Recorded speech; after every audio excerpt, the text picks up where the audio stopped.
Good morning. आज के इस वीडियो में आप लोगों को ये बता दें कि 12th class physics exercise question 12th class physics exercise question का वीडियो आप कंटिन्यू देख रहे होंगे जो चैनल से जुड़े होंगे।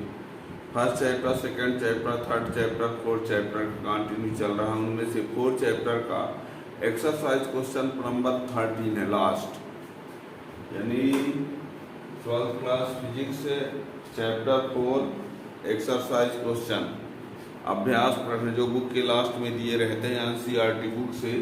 क्वेश्चन नंबर 13 चैप्टर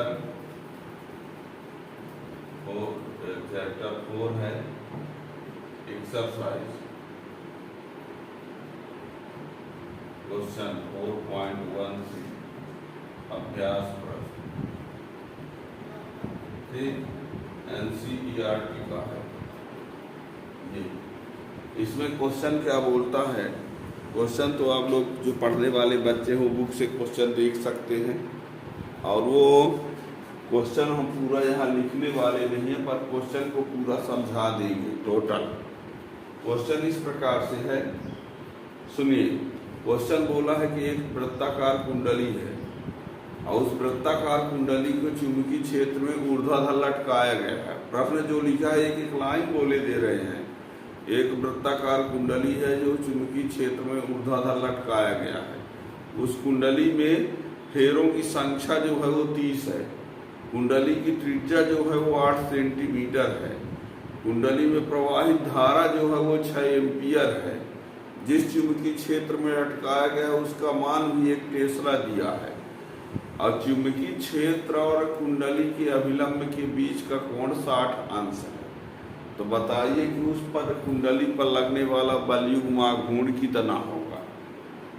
संतुलन अवस्था में बलयुग्म घूर्ण का मान कितना होगा। और दूसरा उसमें प्रश्न जोड़ दिया कि यदि वृत्ताकार कुंडली के जगह पर दूसरे आकार की कुंडली बना दिया जाए और क्षेत्रफल वही रहे, समान क्षेत्रफल वाले दूसरी आकार में कुंडली को बदल दिया जाए और शेष राशियां सब कुछ वही रहे, तो बलयुग्म घूर्ण पर क्या प्रभाव पड़ेगा। बलयुग्म घूर्ण विक्षेपाकार घूर्ण, तो ये उसका आंसर पहले सुन लीजिए। यदि आकार वकार जो भी बदले, शेप बदल दे, लेकिन जब क्षेत्रफल कह दिया कि वही रहेगा तो कुंडली पर बलयुग्म घूर्ण का मान भी वही रहेगा। ठीक है ना। दूसरे क्वेश्चन का आंसर ठीक। तो यहाँ पर क्वेश्चन नंबर जो है वो 13 है, चैप्टर एक्सरसाइज का लास्ट क्वेश्चन है।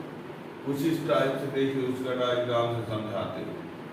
ये ऊर्ध्वाधर एक वृत्तीय कुंडली है, इसको लटकाया गया है। इस कुंडली में फेरों की संख्या जो दिया गया है, इसमें फेरों की संख्या जो दिया गया है n बराबर 30 दिया है।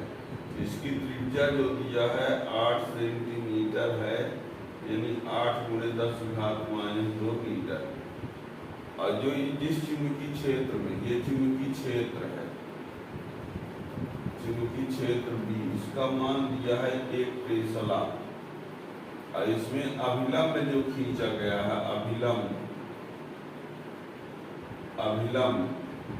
तो चुंबकीय क्षेत्र और अभिलंब के बीच जो कोण दिया गया है वो 60 है।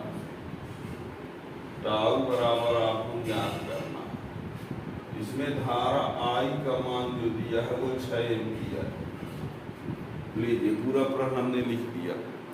एक ऊर्ध्वाधर वृत्तीय कुंडली है, उसमें फेरों की संख्या कितनी है 30, उसकी त्रिज्या कितनी है 8 सेंटीमीटर, चुंबकीय क्षेत्र में लटकाया गया है तो B का मान है 1 टेस्ला, और उसमें कुंडली के अभिलंब और चुंबकीय क्षेत्र के बीच का कोण जो है वो 60 अंश है।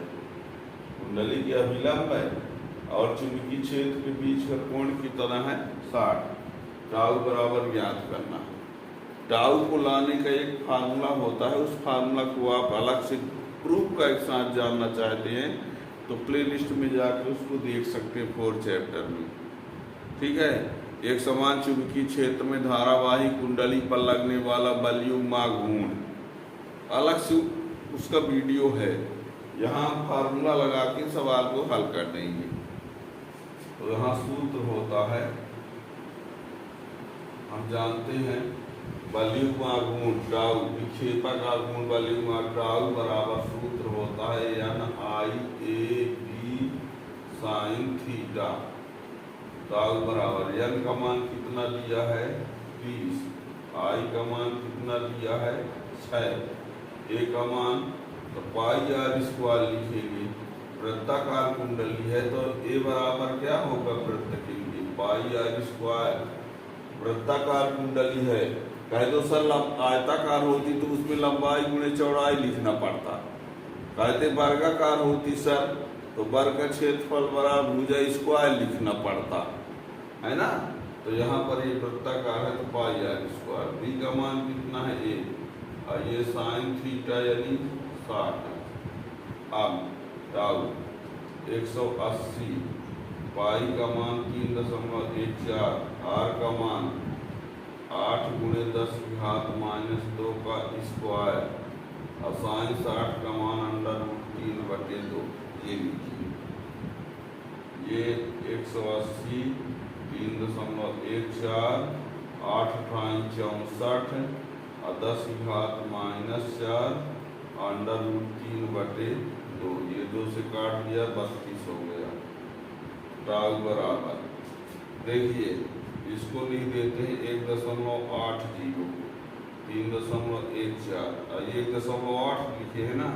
ये 10 की घात ये 32 और ये 10 की घात -2 और 1.732। देखिए कैसे ये 1.8 कर दे तो ये 10 की घात -4 से -2 बन गया है। याद कीजिए ये क्या है 180 है, 1.80 लिख दिया और ये -4 को -2 काट दिया, इससे ये बैलेंस हुआ। और ये 32 दूना 64 ये। अब आगे टाउ इक्वल टू, इसको हल करते हैं, इसका इसका इसका इसका इंटू करेंगे तो 313 कुछ आएगा और 10 की घात -2, 313 कुछ यहाँ आएगा। इस पॉइंट को यहाँ भेज देते हैं तो 3.13 इंटू 10 टू द पावर यानी 2 और 10 टू द पावर -2, तो ये 3.13 न्यूटन प्रति मीटर।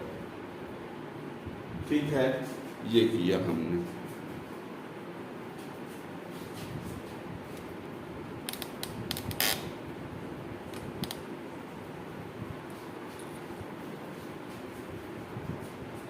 यहाँ इसका इसका इसका इसका इंटू करेंगे तो 313 कुछ आएगा। इस पॉइंट को हमने यहाँ भेज दिया तो ये 2 हो गया और ये 2 और 2 मिलके 0 यानी 10 की घात 0 ये। ठीक है ना। ऐसा कैलकुलेशन आप मैथ का रूल आप लोगों से तो आता ही होगा, इंटू डिवाइड वाला कर सकते हो। तो ये पहले को इसमें अगला इसी में थोड़ा ऐड कर दिया है। यदि इस वृत्ताकार कुंडली को सुनना, इस वृत्ताकार कुंडली को समान क्षेत्रफल के दूसरे आकार में बदल दिया जाए, जो वृत्ताकार कुंडली है उसको दूसरे टाइप की बना दिया जाए लेकिन क्षेत्रफल उतने रहे जितना इसका था, तो क्या प्रभाव पड़ेगा वॉल्यूम गुण पर। तो ये क्योंकि टाउ बराबर क्षेत्रफल पर निर्भर है, क्षेत्रफल जब उतने रहेगा तो आकार से तो कोई लेने देना नहीं है ना। सेब उसका त्रिभुजाकार है कि वृत्ताकार है कि आयताकार है कि वर्गाकार है, वहाँ पर क्षेत्रफल से मतलब है ना।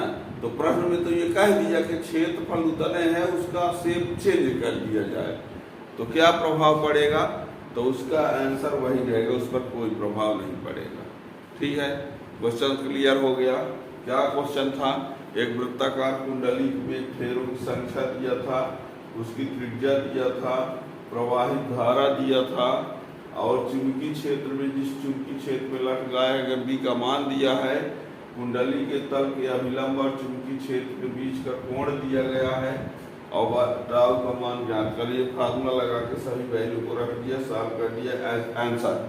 अब लास्ट में ये बोला कि उसके शेप को चेंज कर दिया जाए, क्षेत्रफल वही रहे, सब राशियां वही रहे, तो क्या प्रभाव पड़ेगा, तो बता दिया कि बलयुग मार्गुण पर कोई प्रभाव नहीं पड़ेगा, उतने रहेगा। अब आप लोगों को बता दें चैप्टर 4 के एक्सरसाइज के सभी क्वेश्चन खत्म हो गए हैं। एडिशनल एक्सरसाइज के कुछ क्वेश्चन हैं, तो और चैप्टर में तो हमने एडिशनल एक्सरसाइज का वीडियो हमने नहीं बनाया है, पर इसमें 2 क्वेश्चन ऐसे हैं जो हर एग्जाम में, चाहे वो CBSE बोर्ड चाहे स्टेट बोर्ड हो, उसमें आते रहते हैं। तो 2 क्वेश्चन अभी हम इस चैप्टर के और बताएंगे। तो चैनल सब्सक्राइब किए रहेंगे तो उसका जब भी वीडियो बनेगा तो उसका नोटिफिकेशन मिल जाएगा। Thank you.